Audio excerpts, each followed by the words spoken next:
এটা খুব দুঃখজনক।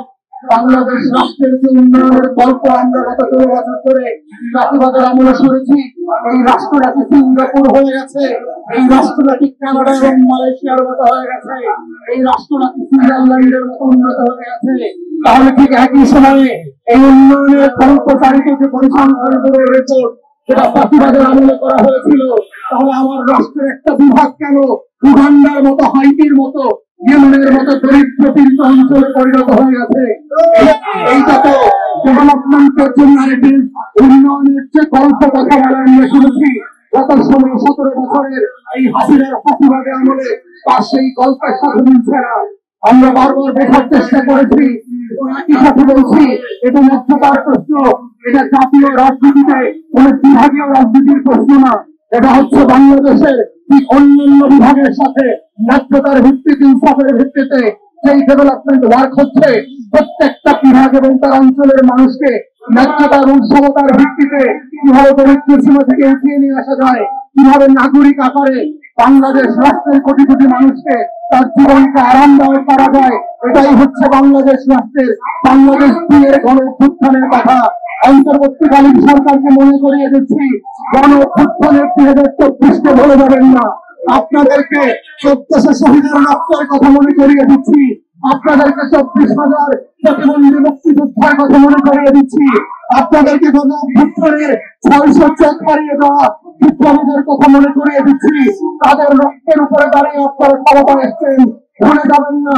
বাংলাদেশের প্রত্যেকটা শহীদের রক্তের দাম একই রকম, সে বরিশালের শহীদ হোক, চট্টগ্রামের হোক আর ঢাকার হোক।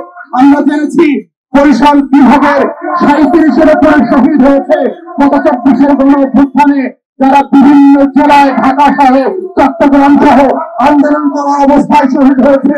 আমি নিজেও বাবুগঞ্জ এবং মুলারিতে 3 জন শহীদের কবর জিয়ারত করেছি এবং খুব দুঃখজনক ভাবে দেখেছি যে অন্তর্বর্তীকালীন সরকার এবং প্রশাসন লাশ দাফন করার সময় যেই সকল প্রতিশ্রুতি দিয়ে আসছিল যে কাঁচা রাস্তাটা ফাঁকা করে দেবে, লাশটাকে কবরটাকে একটু বাধাই করে দেবে, নাম ফলকটা করে দেবে, কত উদাসীন এই রাষ্ট্র 24-এর শহীদদের প্রতি। নাম ফলকে নামটা পর্যন্ত ভুল লিখেছে। সেই কলেজের ছাত্র সে চট্টগ্রাম কলেজে, সেই চট্টগ্রামের কলেজের নামের বানানটা পর্যন্ত ভুল লিখেছে। অন্তর্বর্তীকালীন সরকারকে বলছি, 24-এর গণ অভ্যুত্থানের প্রত্যেকটা শহীদ হচ্ছে বাংলাদেশ 2 বিনির্মাণের ফাউন্ডেশন। এই পিলারের রাজনীতি হচ্ছে দায় দরদের রাজনীতি। প্রত্যেকটা শহীদ এবং শহীদ পরিবারকে আপনারা কিভাবে ঠিক করছেন, তাদের জীবন এবং মৃত্যুকে আপনারা কিভাবে দেখভাল করছেন, এটার মধ্যে দিয়ে আপনাদের আন্তরিকতাকে বাংলাদেশের মানুষের কাছে প্রশ্নবিদ্ধ হতে দেবেন না। তাই যেই ওয়াদা করে দিয়ে আসছিলেন, খালের উপরে ভাঙা চারটাকে পাকা করে দিয়ে আসবেন, পাশের চার পাড়িয়ে গেছে আমিতে, এইটা ওয়াদা ছিল না। গত 8 মাসে আপনারা একটা পাশের চারকে পাকা করে দিতে পারেন নাই, আধা কিলোমিটার একটা কাঁচা রাস্তা পাকা করে দিতে পারেন নাই। শহীদের বাড়িতে মোটরসাইকেল নিয়ে পর্যন্ত যাওয়া যায় না, পরিবারের দেখভাল তো দূরের কথা। অন্তর্বর্তীকালীন সরকারকে আবারও বলছি, শুধু বিভাগের উন্নয়নের বিষয় না, 24-এর গণ অভ্যুত্থানের স্পিরিট হচ্ছে বাংলাদেশ 2কে নতুন করে দায় এবং পরদের রাজনীতি ফিরিয়ে নিয়ে আসা। যদি এটা করতে আপনারা ব্যর্থ হন, উত্তর পুলিশের কাছে আপনারা দায়বদ্ধ থাকবেন এবং আমরাও বারবার আপনাদেরকে স্মরণ করিয়ে দিব যে রক্তের উপরে, সেই শাহাদাতের উপরে ভিত্তি করে বাংলাদেশ রাষ্ট্রে আপনারা 2024-এ দায়িত্ব নিয়েছিলেন, সেটা করতে আপনারা ব্যর্থ হয়েছেন।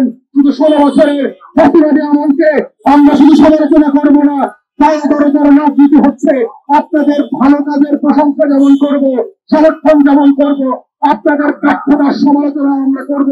এটাই হচ্ছে নতুন বাংলাদেশে গণতান্ত্রিক মূল্যবোধের রাজনীতি।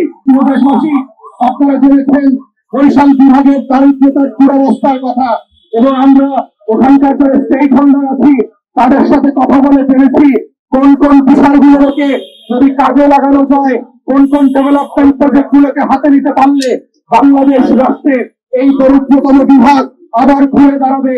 তার ভিতরে অন্যতম হচ্ছে পদ্মা সেতুর পরে ভাঙা থেকে কুয়াকাটা পর্যন্ত রাস্তাটা খুব সরু, এবং গত 2 থেকে 3 বছরে শত শত বাংলাদেশের নাগরিক যারা পর্যটক ঘুরতে গিয়েছেন অথবা যারা দক্ষিণ অঞ্চলে থাকেন তারা আহত হয়েছেন, প্রতিবন্ধী হয়েছেন এবং কেউ কেউ জীবন পর্যন্ত তার হারিয়ে গেছে। একমাত্র রুটি রোজগার করা মানুষটাকে হারিয়ে শত শত হাজার হাজার পরিবার পথে নিঃস্ব হয়ে পড়ে গেছে। অতএব সেই বাস্তবতায় আমরা দাবি করছি সরকারের যোগাযোগ মন্ত্রণালয়ের দায়িত্বে যে উপদেষ্টা আছেন ইমিডিয়েটলি 306 লাইন করে অথবা 8 লাইন করে যেই সড়কের মহাপরিকল্পনা ছিল পদ্মা সেতুর সাথে সেটাকে আবার রিইনস্টেট করতে হবে। প্রয়োজনে আপনারা খরচকে রিভাইজ করেন। যদি মনে করে থাকেন এখানে লুটপাট হয়েছে, অতিরিক্ত টাকা খরচ করে বাংলাদেশের ব্যবসার রাজনীতি উন্নয়নের রাজনীতি করা হয়েছে, আপনারা সেটাকে রিভাইজ করে খরচ স্ল্যাশ করে এই বাজেটে এটাকে বরাদ্দ দিয়ে নতুন করে কাজ ইমিডিয়েটলি শুরু করতে হবে আগামী 3 জুলাইয়ের মধ্যে। আমরা দেখেছি বরিশাল শহর থেকে বাবুগঞ্জ এবং মোনাদি হুসলো মেহেন্দিগঞ্জের জনগোষ্ঠীকে ডিসকানেক্ট করে ফেলেছে একটা নদী, আড়িয়াল খাঁ এবং সুগন্ধ নদী। আমরা দাবি করেছি ওই এলাকায় অনেক বছরের দাবি ছিল সেই আড়িয়াল খাঁ নদীর উপরে একটা সেতু করা। আমরা দাবি করছি আজকের এই প্রোগ্রাম থেকে আগামী 3 জুলাইয়ের বাজেটে অবশ্যই এই সেতুর জন্য বরাদ্দ দিতে হবে এবং ইমিডিয়েটলি সেটা ভিজিট করে উদ্বোধন করার ব্যবস্থা করতে হবে। আমরা দেখেছি বরিশাল বিভাগের স্বাস্থ্য সেবার অবস্থা বাংলাদেশের অন্যান্য জেলা এবং বিভাগের মতোই একেবারে ভঙ্গুর এবং ভেঙে পড়েছে। বরিশালের সদর হাসপাতাল, বরিশাল মেডিকেল কলেজ হাসপাতাল, বাবুগঞ্জ বুলাদি উপজেলা কমপ্লেক্স যেটা আমি ভিজিট করেছি, প্রত্যেকটা জায়গায় দেখলাম সাফিসিয়েন্টলি যে স্টাফ থাকার কথা সেটা নাই। বড় বড় ডাক্তাররা অফিস করেন না, সেখানে রোগীদের যাবার মতো ভালো জায়গা নাই। রাশেদ খান ঠিক ওই এলাকাতে বাপের জমিদারি কায়েম করেছিল, কায়েম করে একটা চরের ভিতরে যেখানে উপজেলার অধিকাংশ মানুষ নদী পার হয়ে চড়ার দিয়ে রোগী নিয়ে যেতে পারে না, সেখানে একটা উপজেলা স্বাস্থ্য কমপ্লেক্স করেছে পরিত্যক্ত অবস্থায়।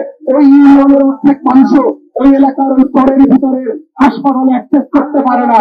বাংলাদেশে ডেভেলপমেন্টের নামে গত দশকের পর দশক ধরে যে লুটপাট হয়েছে, বরিশালের সেই বাহেরচরের উপজেলা স্বাস্থ্য কমপ্লেক্স হচ্ছে একটা ক্লাসিক্যাল এক্সাম্পল।